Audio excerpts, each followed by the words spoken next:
kind of discuss just generally how thin the margin has been for you guys. You're 2-0, you're feeling good, but it's come down right to the wire. Feel fortunate to be 2-0, or just you guys just know how to win these games? Yeah, man, anytime you're 2-0 in this league, it's a great thing. I feel like there's a lot of things we got to clean up, technique-wise, flags. I mean, you guys see it, turnovers. On the defensive side, I think creating turnovers is a big thing we got to do. But, man, 2-0, no matter what, any way you win, you just want to get that win at the end of the day. I know you guys have talked a lot about missing Legarius, but obviously now you were the go-to guy. Yeah. Just how do you feel like you've attacked that so far, or just 2 weeks self-eval in a sense? Yeah, I think I'm doing my job good, Definitely things I got to clean up on the back end as far as communication, as far as technique-wise. Kind of still getting comfortable out there at the corner position and playing that role that Coach Spags wanted me to play. But I thought I did a good job at just making sure everybody knows where I'm at on the field. Having to travel, a lot of guys having to go to different places. So just being vocal about that and just letting people know where I'm at on the field is kind of something that I'm trying to work on a little bit better. Can you sum up the defenses? You guys, the last couple of possessions, it's like you locked down and it was over for them. Yeah. Man, Coach Spags always talks about the four most important drives of a game, and it's the first drive coming out of first quarter and third quarter, and then the end of the game, second half and first half. But when you get to that fourth quarter, I mean, that's where you win games. No matter how much you're down, no matter how much you're up, it all comes down to those last few drives, because that's where the offense is going to give you the best plays. That's where all your mistakes kind of get cleaned up and all your checks after halftime come in. So really just focusing on being at your best in the fourth quarter, I think, is what we've done a great job at here, and something that we continue to work on each and every year. Trent, when you mentioned being more vocal, can you expand on that? Yeah. I think a lot of it comes from off the field. On the field, I mean, communication is communication, but kind of like during walkthroughs and in meetings and just throughout the week, just making sure everybody's clear on what my job is, because, like I said, some of the things I do kind of changes what other people have to do, different positions, stuff like that. So making sure when we get on the field, everybody doesn't have to think. We can just go out there, play. They know where I'm at. I feel like will help us just become a better defense and just play faster. What do you think the numbers tight ends have gotten against you guys here in the first couple of games have been more than you'd expect, I guess? Mm-hmm. Is that they're just taking what you give them, or is there more to it with how the teams have attacked you? Yeah. I mean, it's a little bit just how our defense has been playing, these first two games, the calls that we're given, and just how the scheme has matched up. But we trust Jay Reed out there, all the linebackers, and I think we're just going to continue to keep attacking these tight ends just how we always have. There was a question of who's going to be the other primary cornerback. It's been Jalen. Just how you felt like he's done these first 2 weeks.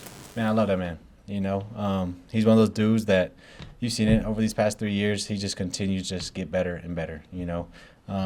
Doesn't always make the play, doesn't always be in the right position, but as you just continue to watch the game, as you continue to just watch him, you can tell his confidence is getting there. You can tell his technique's getting there, and he's just one of those guys that just loves the game. He brings such good energy to the room, and I just love having him out there across from me. You mentioned the last drive of the game. Atlanta had a wonderful last drive of the game for them on Monday night. What did you see from them? Because they didn't have much going on the whole rest of the game. How were they able to kind of get that done? What are they kind of troubles will they give you guys maybe? Yeah, had a really good, like you said, end of the game drive. I thought they did good at managing the clock. I thought their play calls were good. They're able to get a few chunks in there, which as an offense, that's what you want at 2 minutes at the end of the game. Get those chunk plays so the clock kind of goes away. But on defense, I think in order to stop that, it's really just win your matchups, whether you're in man, whether you're in zone, making sure you know what they're attacking us with, knowing our weaknesses and knowing what Kirk Cousins likes to do. When it gets to the 2 minute, I feel like a lot of teams kind of just go back to their bread and butter plays, the things that they can just run efficiently so that they can get in, get out, and understanding what they like to do there, I think is the defensive advantage. I know during a game you can't watch what Chris Jones is doing, but I don't know how much he catches your eye on film, particularly just the influence he had in that second half against Cincinnati. Yeah, I mean, you got a guy like Chris Jones. I can speak from personal experience as far as like the nickel. Teams always look at him. They're always sending the line his way. They're always trying to get two guys on him. He's a factor, run game, pass game. So he's always going to account for two guys. So it leaves a lot of open holes for other guys to make plays, and also leaves chances for kind of like the end of the game when you seen the whole line slide toward Chris and Shamari came free on the blitz. Little stuff like that stats don't show and people don't always talk about, but it's so huge when it comes to the whole team and the 11 out there just being able to just take pressure off other guys that they can make plays. Trent, Couple more. in your second year last year, you took off, right? Yeah. Shamari's in his second year. Mentioned him a little bit. Mhm. Talk about his trajectory and how he's been playing. Yeah, I mean, you see it when he's in there at nickel. It's not easy, especially someone who came in as a safety. You know, he has to come down and play all these fast guys and read, run, read, pass, and play man-to-man. But he's one of those guys that just keeps stacking days. And I always talk about just be as consistent as you can be. And he's one of those guys all the way from last year. I mean, he didn't play a lot of nickel. He jumped in a lot in the end of the season. And it wasn't perfect at the beginning, but he just continued to ask the right questions. He's always talking to me, what do you see here? What should I do here?